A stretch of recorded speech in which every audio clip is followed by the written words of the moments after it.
Chapter 34 Secrets. The grandfather was proving to be a problem. We had known all along what a hardened warrior he was, and what a strategist. But my husbands were taken aback by the energy with which he ploughed into the Pandava army, killing thousands single-handedly.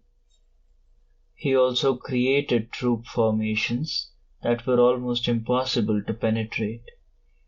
The crane with outspread wings, the intricate sea serpent, the layered mandala. Deep down, they had believed, as Duryodhan did, that he loved them too much to truly harm them.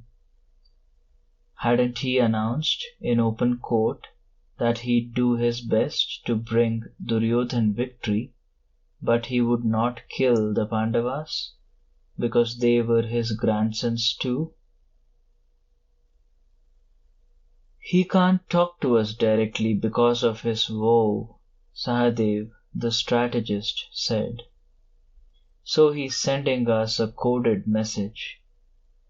Circumstances, he's saying, have placed us on opposing sides, but even while I'm fighting you, I'll aid you. Of course, Arjun said. Wasn't that what our uncle Salya told us after Duryodhan tricked him into joining his forces? He thinks he has won, but two can play at this game. When Karna comes to the battlefield, I'll volunteer to be his charioteer, and I'll use my words to sow discouragement in his heart. Only Yudhishthir shook his head, unconvinced. The grandfather is made of a different metal, he said. He was right. The promise Bhishma had given in his youth that he'd guard the throne of Hastinapur against all invaders was carved into his heart, at least as deep as any love that subsequently entered it.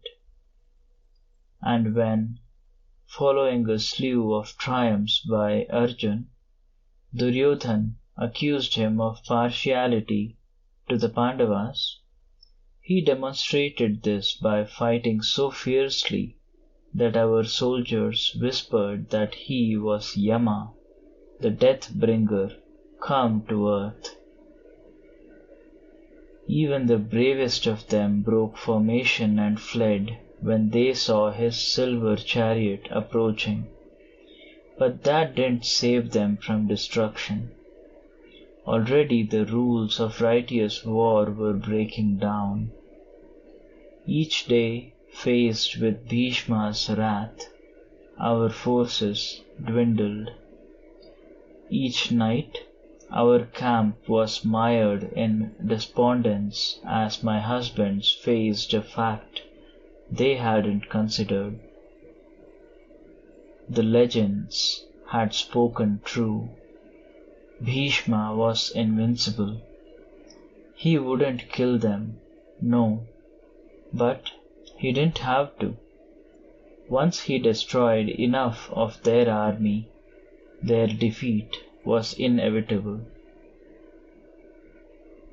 The 9th day, when, according to Vyasa, the war had reached its mid-mark, was the worst. On this day, there was a great battle between Arjun and Bhishma, but Arjun's heart was not in it. In spite of all that Krishna had said to him, he couldn't forget his childhood memories. He couldn't bear to hurt the man who had held him in his arms and comforted him through his childhood sorrows. Bhishma, however, didn't have such qualms. He shot arrow after harassing arrow at Arjun until he bled. In between, with maddening nonchalance, he sent out astras that destroyed entire phalanxes. Finally, an enraged Krishna, convinced that our army was about to perish, leaped from the chariot and, discus in hand, rushed at Bhishma. The grandfather dropped his weapons and knelt before him. On his face was a look I could only interpret as hope. "And have you come to set me free finally, Govinda?" he asked. "Have I paid sufficiently for my theft?" Krishna raised his discus, but Arjun, recalling his friend's vow not to fight, held on to him with all his strength. "You must not break your word for my sake. That would be a terrible sin," he cried. "Tomorrow I'll face Bhishma as a true Kshatriya faces his enemy, focused on the moment, with no memories of the past to disable him, and no fear of future regrets. I swear it." Krishna stared at him, almost as though he didn't know who he was. Then, very slowly, he lowered his weapon. When he spoke, it was to Bhishma. "O Vasu, by your own act you bound yourself. Therefore you alone can set yourself free." What, I asked Arjun later, did Bhishma mean by theft?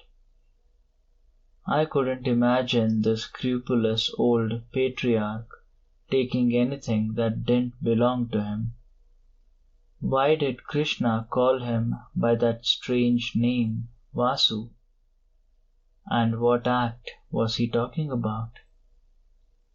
Arjun shrugged. The elders were always referring to mysterious events from the past that were important only to themselves. And, as for Krishna, it would take an entire lifetime to figure out even a fraction of his comments. Surely I knew that. But I couldn't let go so easily. It wasn't merely because of what Yudhishthir termed the insidious curiosity of womankind. Stories were important. Even when I was a child, I had realized that they had to be understood and preserved for the future, so that we didn't make the same mistakes over and over. I held my questions in my mind, waiting for the right circumstance. That opportunity would arrive sooner than I expected. Later that night, at Krishna's urging, the Pandavas went, bareheaded, to Bhishma's tent.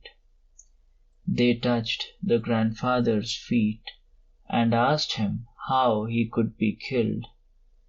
And he, with compassion and some relief, told them what to do. So it was that Sikhandi was stationed in the front of Arjun's chariot, his unbound hair blowing in the wind. He challenged Bhishma to battle, and Bhishma laid down his bow, saying, "Amba, you know I will not fight you." He did not take up his weapons again, even when a weeping Arjun shot arrow after arrow that went through him, and Sikhandi, also weeping, covered his face in his hands. Much has been sung of how Bhishma fell on his bed of arrows. On that day, the war came to a standstill, while both armies mourned side by side. Bhishma asked for a support for his head, but when Duryodhan brought him silken pillows, he rejected them. Only Arjun knew what he wanted.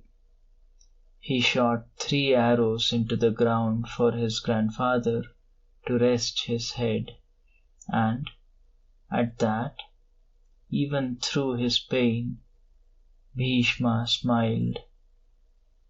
Bhishma did not die for a long time, not until the auspicious time when the sun began its northern journey would he choose to let go of his body, and that, too, only after discharging his final duty, teaching Yudhishthir the rules of kingship that Duryodhan had refused to learn from him.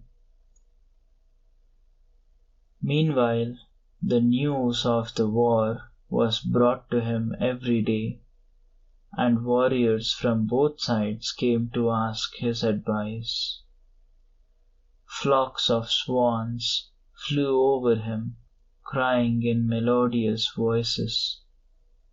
Men whispered that they were celestial beings in disguise, bringing messages from heaven. At night, too, Bhishma received visitors. They came to him each alone, wrapped in cloaks of secrecy, to tell him things that could not be spoken in the company of others. How do I know this? Because I was one of them. I went to Bhishma the very first night, when the moon was frail as the edge of a fingernail, and sudden gusts of wind sent shadows scampering along the ground. I had taken great care to be silent. I did not wish to be questioned by Kunti, who would have wanted me to visit him in the daytime, appropriately chaperoned. But such a visit would have kept me from speaking freely, from asking him what I had kept locked in my heart for years. How could he, who prided himself on his righteousness, who named me his dearest granddaughter and made me believe he cared for me, have remained silent when I called for his help, when I was the victim of such grave injustice that day in the court? Once I left the guardsmen's fires behind, I walked more easily. I didn't think I'd encounter anyone. The leading warriors of both sides, who had been with him all day, were now resting in preparation for morning, for even the fall of Bhishma could not stop the war.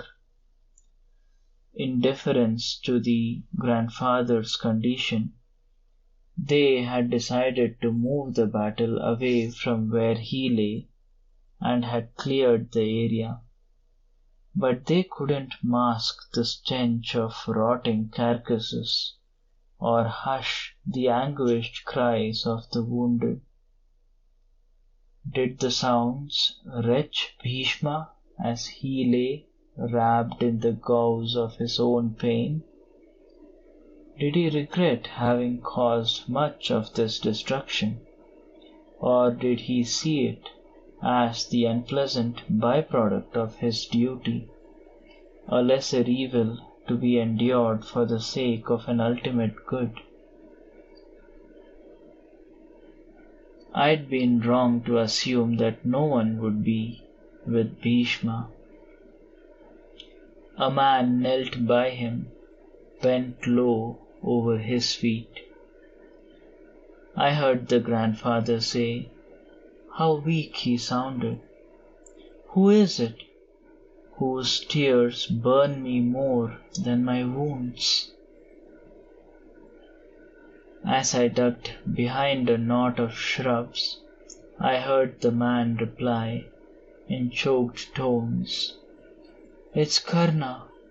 I've come to beg pardon for the many ways in which I've angered you, grandfather. I held my breath, regretting my imprudence. If Karna discovered me, he would be livid that I'd caught him at such a vulnerable moment.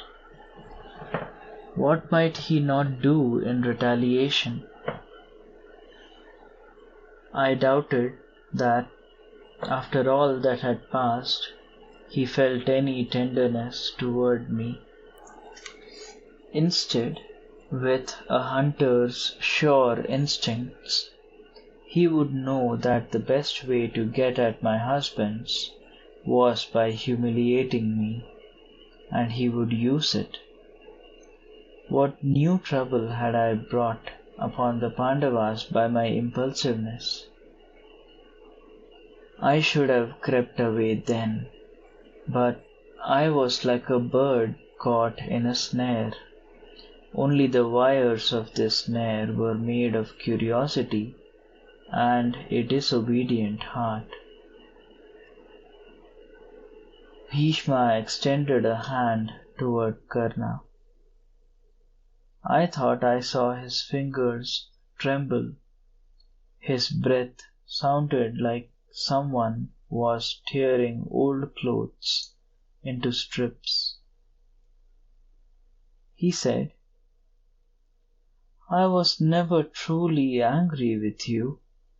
I only chastised you for your own good, and because you encouraged Duryodhan's evil ambitions. But how can I be angry with my own grandson?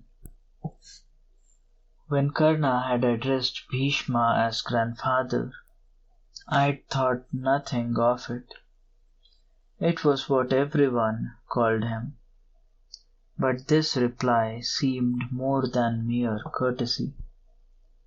A jolt went through my heart as I wondered what Bhishma's reply might mean.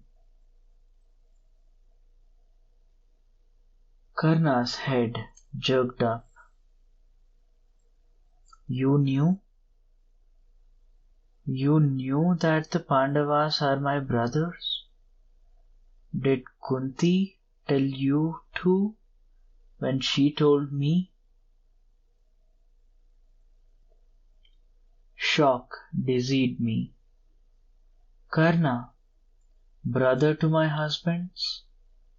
My brain couldn't encompass his words, words that would change everything I felt for him. Impossible, I whispered to myself. But then I remembered my dream of Karna and Kunti. Suddenly everything that had puzzled me began to make sense. Bhishma said, I knew it a long time before that. Vyasa told me of it, but only after I had promised to be silent. How many times since then have I wished I hadn't made that rash vow. But you know me. Once I make a promise, I can't break it. Call it my strength or my weakness. Karna smiled without mirth. I know. I have the same problem. Then his tone darkened. Kunti told me she had me when she was little more than a girl. Out of curiosity, she had tested Durvasa's boon and called down the sun god. He gifted me to her. But when I was born, she grew afraid of what people would say. He ran agitated fingers through his hair. I understand how she must have felt. I don't blame her. No, I do. How could she have thrown me away, her own child, her firstborn? But worse than that, when she saw me again at Hastinapur, how could she have let me suffer, over and over, the shame of illegitimacy? His voice grew impassioned. It was a new Karna I was hearing, so anguished, so different from the man who prided himself on his self-control. In that moment, I forgave him everything he had done while in the grip of his sorrow. She should have told me the truth in secret. I would have kept it to myself, as I am doing now. Just knowing it would have made all the difference. It would have kept me from making the terrible mistakes that continue to haunt my life. Oh, why didn't my mother trust me? With difficulty, Bhishma placed a trembling hand on Karna's head. I, too, wish she had had the courage to do so. This entire war might have been avoided then. Remember the time when Yudhishthir asked for a mere 5 villages, saying he'd be satisfied with that? Had you known the secret of your birth, surely you would have counselled Duryodhan to agree. And, because of his love and esteem for you, surely Duryodhan would have listened to you. So many men have died already, and yet I'm afraid that their suffering is nothing compared to what awaits all of you. I'm not afraid of suffering, Karna said. Hasn't my entire life been one suffering after another? What stings me worse is how much I hated and envied my own brothers ever since I met them at that ill-fated tournament in Hastinapur. I, who dreamed all through my lonely childhood of having kinsmen to love and cherish, and Draupadi, the wife of my younger brothers, who, the scriptures tell us, should be like a daughter to me, I humiliated her in open court. I knew what Duryodhan and Sakuni were planning. Out of decency, I should have stopped them. Instead, because I was angry with her, I instigated Dushasan to remove her clothes. His voice broke. How shamefully I've acted. Even the most glorious death on the battlefield can't make up for it. The fates are cruel, Bhishma whispered, and they have been crueler than usual to you. But the sins you committed in ignorance are not your fault. I'll still have to pay for them, Karna said. Isn't that how karma works? Look at what happened to Pandu, who killed a sage by accident, thinking him to be a wild deer. He had to bear the consequences of it for the rest of his life. A fit of coughing shook Bhishma.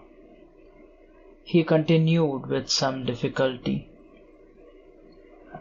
It's not too late. Join your brothers. I know them. They'll welcome you and honor you as the eldest. Karna shook his head. No. It was too late. The moment Kripa insulted me by declaring that I couldn't participate in the tournament, and Duryodhan rescued me by giving me a kingdom. He stood by me when everyone was against me. I've eaten his salt. I can't abandon him. Bhishma drew in a long, ragged breath. I could tell he was making a special effort to say something he considered crucial. You've repaid him many times. You've fought his enemies, won him treasures, expanded the boundaries of his kingdom. Perhaps by leaving, you'll be doing him the greatest service. Without you by his side, Duryodhan will not have the heart to continue fighting. He'll be forced to end the war. But if you continue to support him, it can only lead to his death and the death of all his supporters. Duryodhan would rather die than face defeat, Karna said. He's not afraid to die on the battlefield, and nor am I. In fact, I welcome it. It'll end the constant torment inside my brain. It'll be the one honorable way out of a life I'm sick of, where everything has gone wrong, where I'll never get what I've always longed for. And as for having repaid Duryodhan, the debt of salt can only be repaid with blood. You know this. Isn't that why you fought on his side, even though you loved the Pandavas more and knew their cause to be just? And thus, though I know he is doomed, no, because of it, I must stand by him against my brothers. Bhishma sighed. Go then, grandson. Do your duty and die an honorable death. When the time is right, we'll meet in heaven. But Karna didn't leave. He clutched his head in his hands and bent over further. But worst still is this. Even knowing what I know, I desire her. I can't forget her shining, haughty face at the Swayamvar. Ah, how many years has it been? He was speaking of me. It was the last thing I had expected him to bring up. My hands grew clammy. I clasped them to stop their shaking and held my breath to hear him better.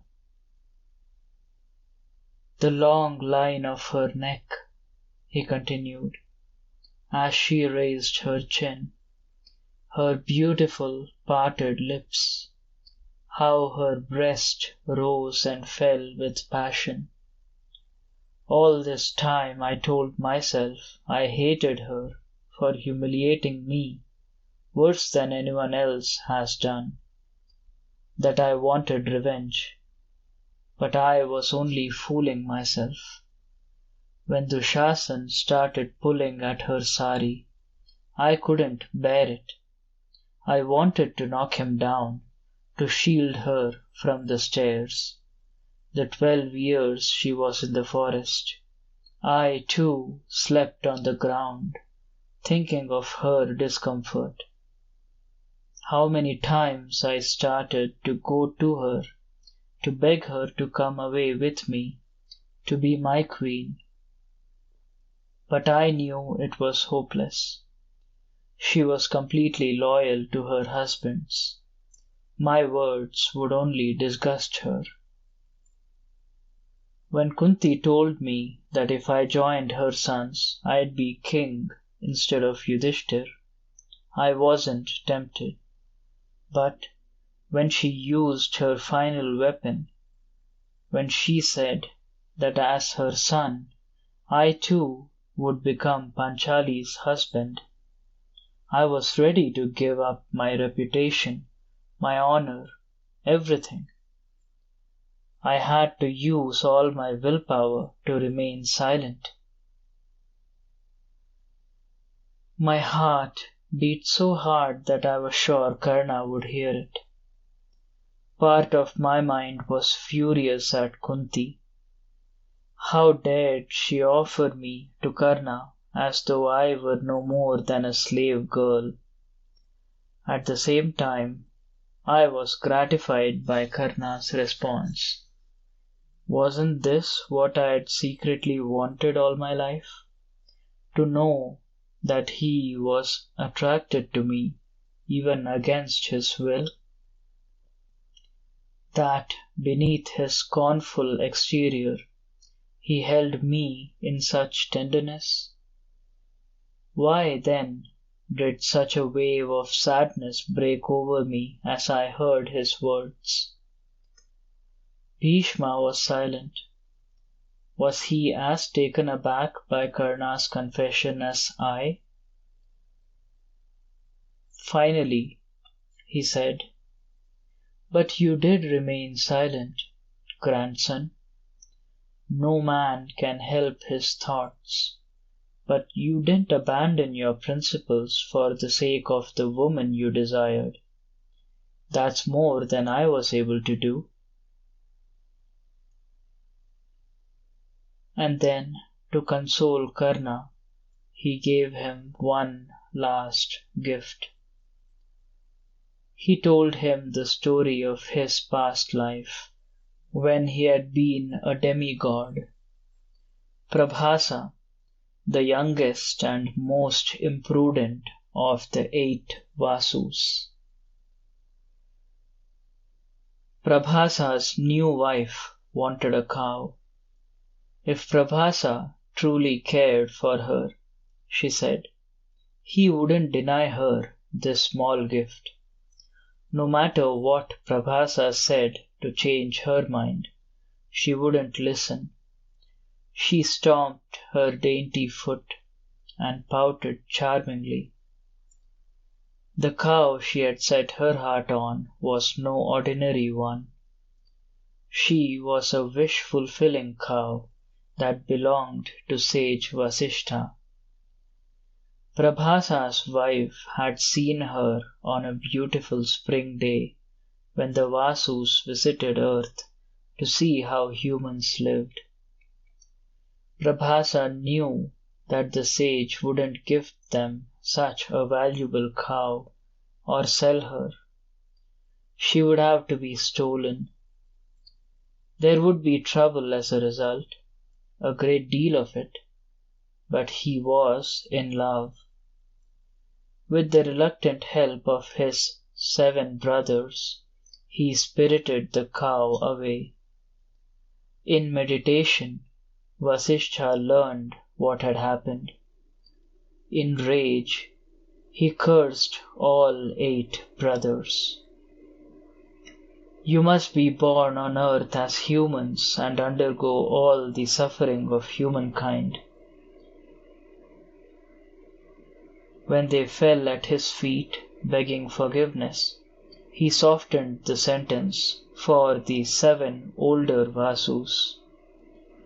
They would be born, yes, but their mother would drown them at once so that they could return to their celestial existence.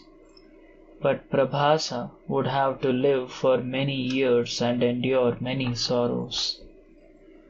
Because he was kinder than most sages, Vasishtha added a boon. He would be a hero, a warrior feared by all. As you can see, Bhishma ended, I did worse than you and paid for it. But I learned from my experience. In this lifetime, I never trusted women. I stayed away from them as much as I could. and even then a woman was the cause of my downfall. Take an old man's advice, put Draupadi out of your mind and concentrate on the war. When Karna touched Bhishma's feet and rose to leave, his face was resolute again. Perhaps that is the miracle of stories. They make us realize that we are not alone in our folly and our suffering. Thank you, grandfather, he said, formal once more, for this generosity that I did nothing to deserve. It emboldens me to make one last request. To tell no one the secret of my birth, either before my death or after. I don't want my brothers to bear the terrible weight of fratricide, and most of all, I don't want her to pity me. I see you cannot forget, Draupadi, Bhishma said. Well, I'm not the only keeper of your secret, but I promise, with one exception. After you die, I must tell Duryodhan the truth. Selfish as he is, he needs to realize how deep your friendship ran and how painful your sacrifice was. Perhaps it'll do him some good, but I'll make sure he tells no one else. Go now. The sun will rise soon and the battle begin, and you need rest. I did not speak to Bhishma after Karna left.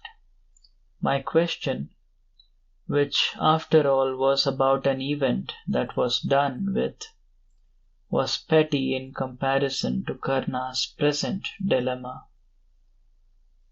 But more important, my whole being was shaken by the secrets Karna had disclosed. The slightest jolt would break me open. I think Bhishma sensed my presence, but he didn't call to me. Perhaps he wished to spare me the shame that comes of eavesdropping. Perhaps he guessed my own contraband feelings. Perhaps he was preoccupied, as was I, with Karna's challenge. To face his brothers in the field tomorrow and see the hatred of unknowing in their eyes? Or perhaps, as his end grew nearer, he tired of the knotted affairs of men and women and wished only for peace. I curled myself tight under the thorn bush, pressed my face into my dusty, snarled hair, and wept silently for them both, each bound to his hasty, reckless woe. How a promise made to another or to oneself could paralyze a life. How pride had kept them from admitting their mistakes, and thus from the happiness that might have been theirs. Only much later did I realize I was weeping for myself as well, my own lethal vow of vengeance that had locked the Pandavas and Kauravas in their stance of enmity.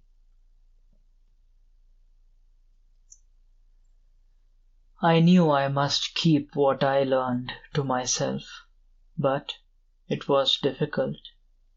All day I managed to avoid Kunti up on my hill, but in the evening, when I faced her, my heart flung itself up and down in outrage. I couldn't help staring. This was the woman who had set a helpless baby afloat on a midnight river to save her reputation, thus beginning the chain of Karna's misery.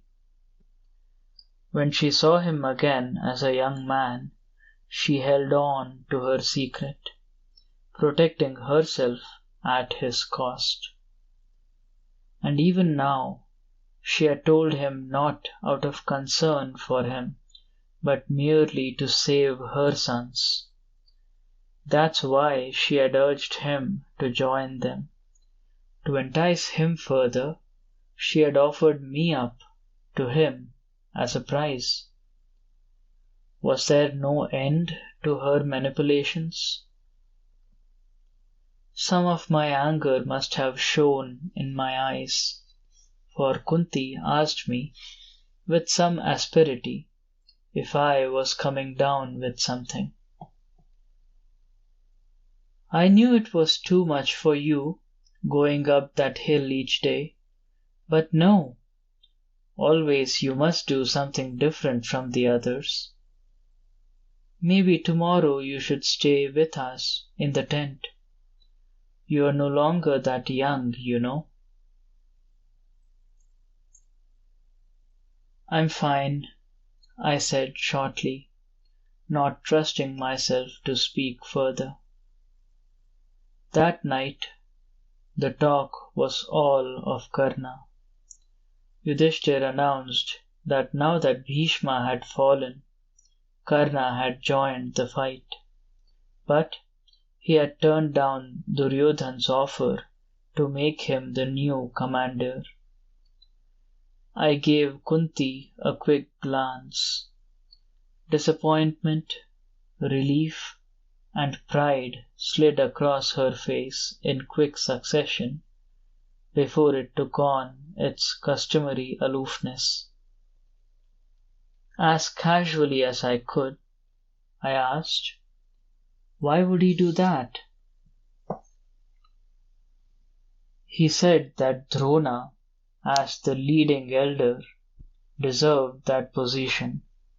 Bhim answered. Me, I wouldn't have been so magnanimous and given up my one chance at glory. Who knows how many days he has to live? Arjun had been silent all evening. I guessed that he couldn't get Bhishma out of his mind. But at this he exclaimed that he couldn't wait to duel and kill Karna. I caught a stricken look in Kunti's eyes before she lowered them. Soon after, without finishing her dinner, she left for her tent, saying that the damp made her joints ache. Walking away, she seemed suddenly shrunken. A little of my anger faded. I remembered my girlhood sympathy for Karna's unknown mother. When Kunti gave birth to Karna, she had been young and afraid, with no one to confide in. Could I have done any better in her place? She had made Karna suffer, yes, but hadn't she suffered just as much? And now it was too late. If she told Yudhishthir about his elder brother, he would lose heart. The kind of man he was, he might even give up the war rather than commit fratricide. So instead, now she'd have to watch her sons kill each other, knowing that she had brought it about. No wonder she had tried to sacrifice me in a last effort to prevent such a calamity. I remembered how in my dream a weeping Karna had raised Kunti up and kissed her hands.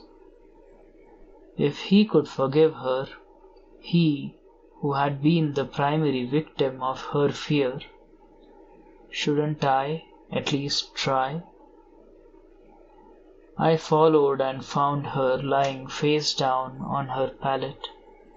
She had been weeping. At my voice, she hastily wiped her eyes and glared at me. "What do you want?" she snapped. But for once, instead of bristling in annoyance, I heard the vulnerability beneath the pride. I told her I had a balm made of turmeric and shallaki, excellent for stiff joints. Would she like me to bring her some? She peered at me with suspicion, but finally she nodded, and so, for the first time, I became her daughter-in-law. I did something for her that she hadn't demanded. I rubbed her legs until she fell into a twitching sleep, and, as her muscles relaxed against my fingertips, I found that by some inexplicable osmosis, Kunti's secret had become my secret. I too would guard it now. Perhaps the smell of the balm had put me in a trance, for as I moved my hands back and forth, I thought I saw hanging in the night sky a great web, its glinting threads woven from our present nature and our past actions. Karna was caught in it, as was I. Others were enmeshed there too. Kunti, my husbands, Bhishma, even Duryodhana and Dushasan. If there was a way to escape the web, I couldn't see it. Our puny struggles only entangled us further. A strange compassion came upon me as I watched us twist and turn in the breeze. I tried to hold on to this compassion, sensing its preciousness, but even as I reached to grasp it, it dissipated into wisps. No revelation can endure unless it is bolstered by a calm, pure mind, and I'm afraid I didn't possess that.